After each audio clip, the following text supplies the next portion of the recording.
Yeah, hi, this is Doug Tolman. I'm here in our MCM studios with Gabe Albornoz, who is the putative winner of last night's Democratic primary. He's the former, or excuse me, he's on leave from the Department of Recreation Right, to run for office.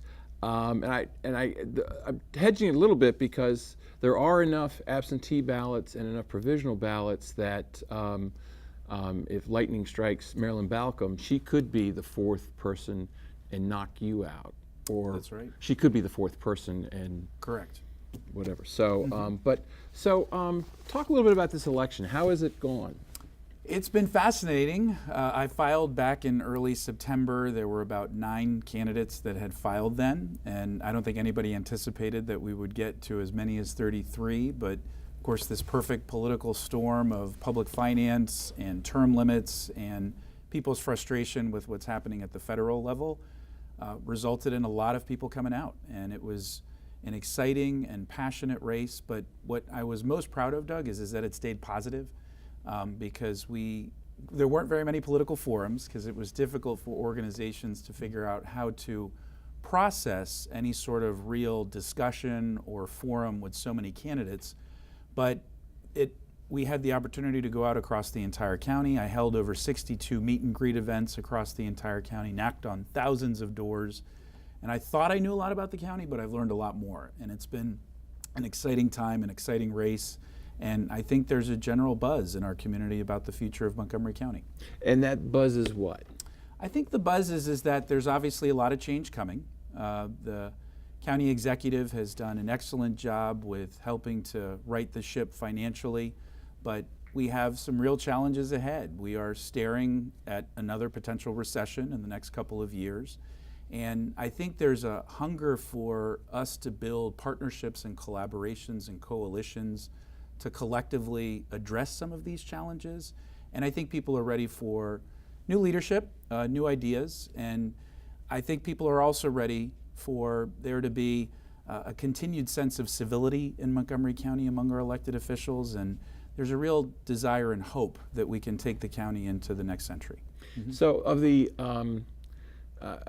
it's a majority Democratic county, so one would assume that at least a large percentage of the council is going to be Democrat after November.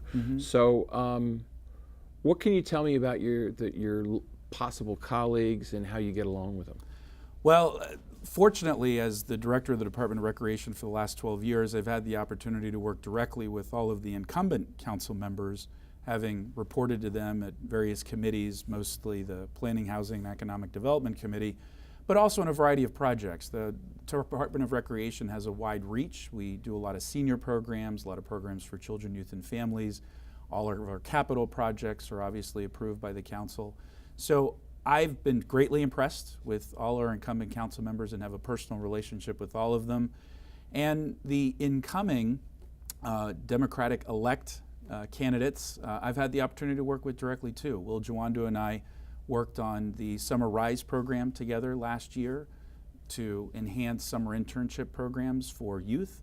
And Evan Glass and I have also worked closely together in expanding the quality, quantity, and variety of after-school programs in the county.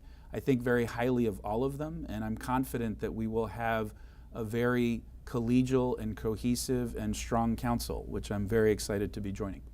When people talked about change on the council, occasionally they bring up the fact that you had 3 members from Tacoma Park.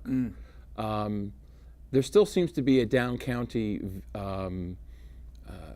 tilt for the at-large members. Sure.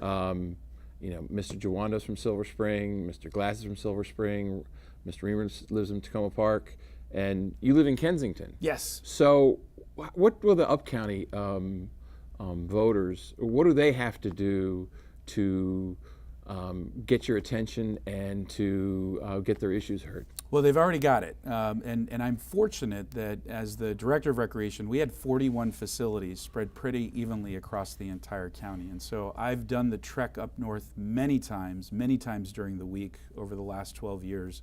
And so I'm very familiar with the challenges and the opportunities that exist in the upper part of the county.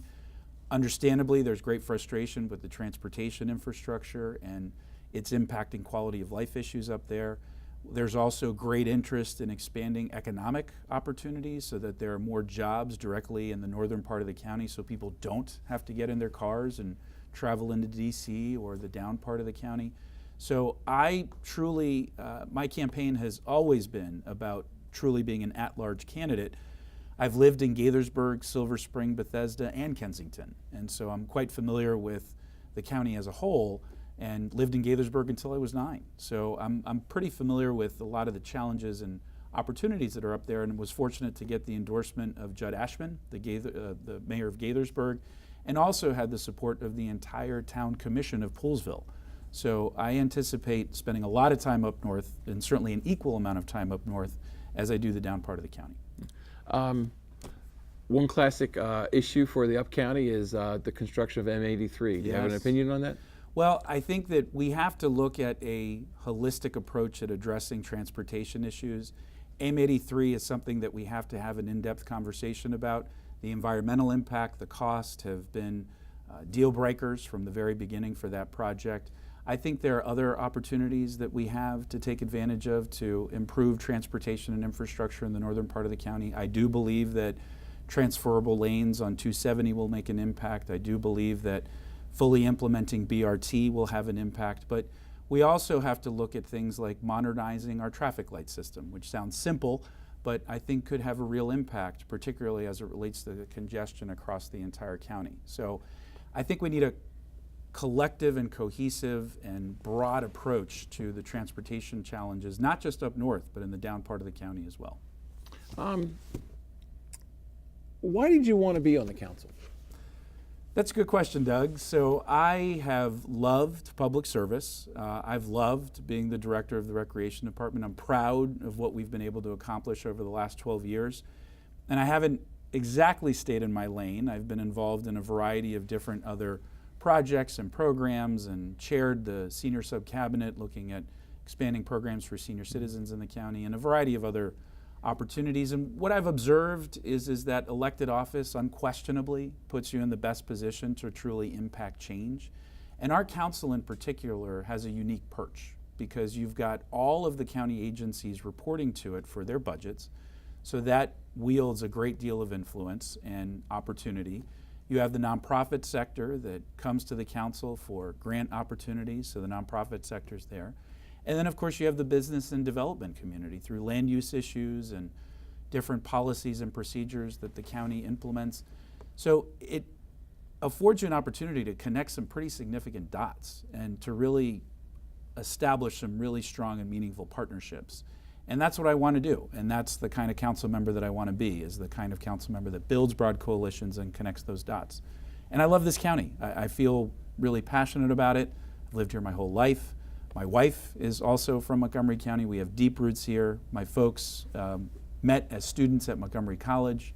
So this is home, and I want to make sure that future generations have the same opportunities that I had growing up.